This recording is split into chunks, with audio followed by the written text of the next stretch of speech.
अयोध्या में राम मंदिर उद्घाटन से पहले हुआ चमत्कार। रामायण से जुड़ा यह करिश्मा देख सब कर रहे नमस्कार। त्रेता युग से स्वयं चलकर आए राम भक्त, हर तरफ हो रही है उन्हीं की बात।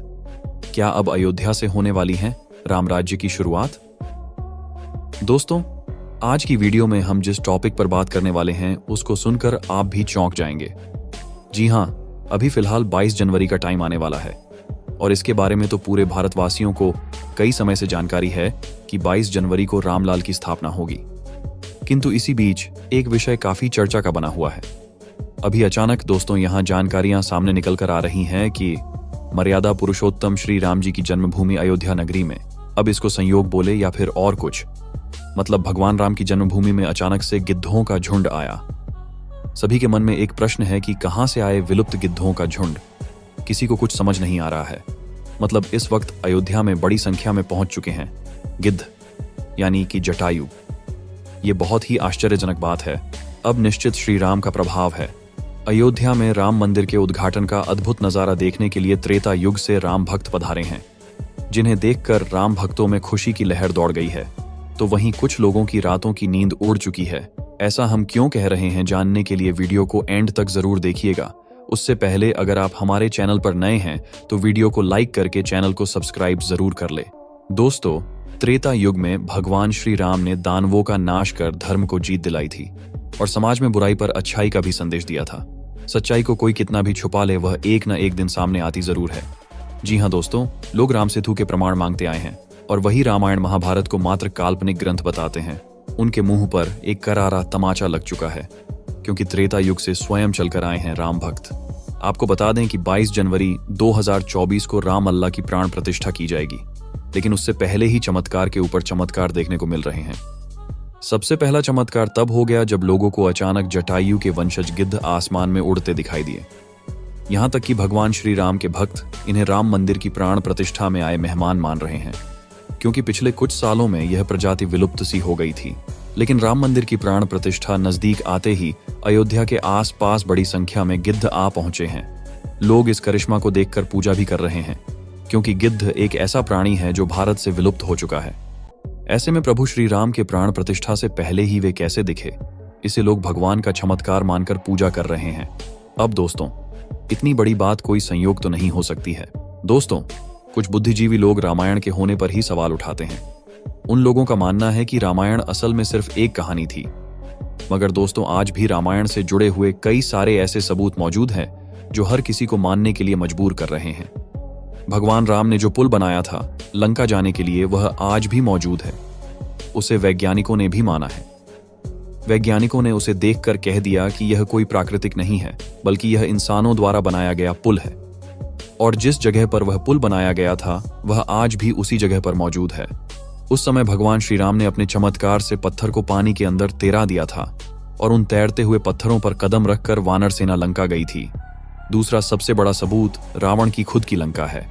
रावण की लंका आज भी मौजूद है और यह चमत्कार भी बहुत बड़ा सबूत है।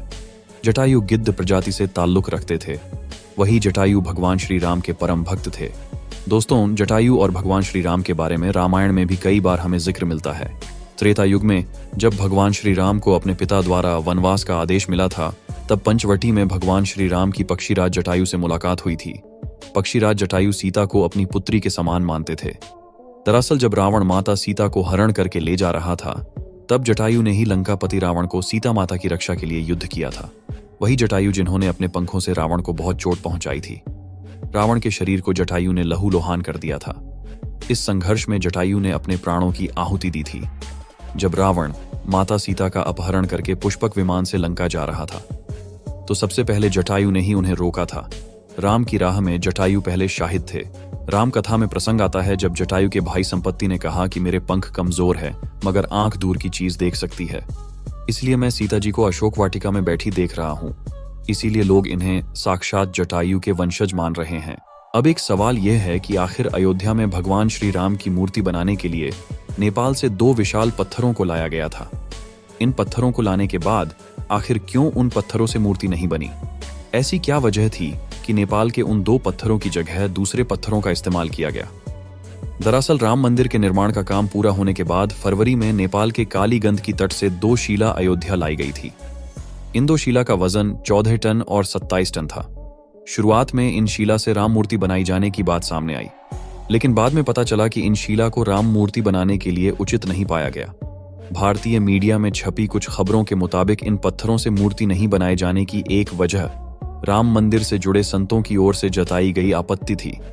खबरों के मुताबिक कुछ संतों का मानना था कि इन पत्थरों को मूर्ति निर्माण में इस्तेमाल नहीं कर सकते, क्योंकि कालिंदी की चट्टानों को तोड़ा नहीं जाना चाहिए, क्योंकि वह शालिग्राम के बराबर है। हालांकि अयोध्या पहुंचे नेपाली प्रतिनिधियों के मुताबिक इन शिलाओं की तकनीकी जांच के बाद मूर्तिकार ने कहा कि ऐसी शिला से मूर्ति बनाना संभव नहीं है। इसके बाद दूसरे पत्थरों से मूर्तियां बनाई गईं।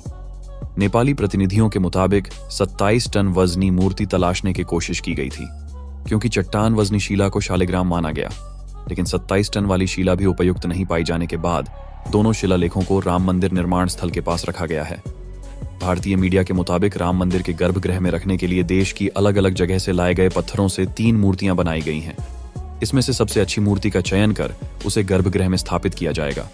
दोस्तों, अयोध्या नगरी के अंदर भगवान श्री राम का जन्म हुआ था, जिसका जिक्र वाल्मीकि रामायण में भी मिलता है। सालों तक चले राम राज्य के बाद जब श्री राम ने जल समाधि ले ली तो अयोध्या नगरी सुनी हो गई।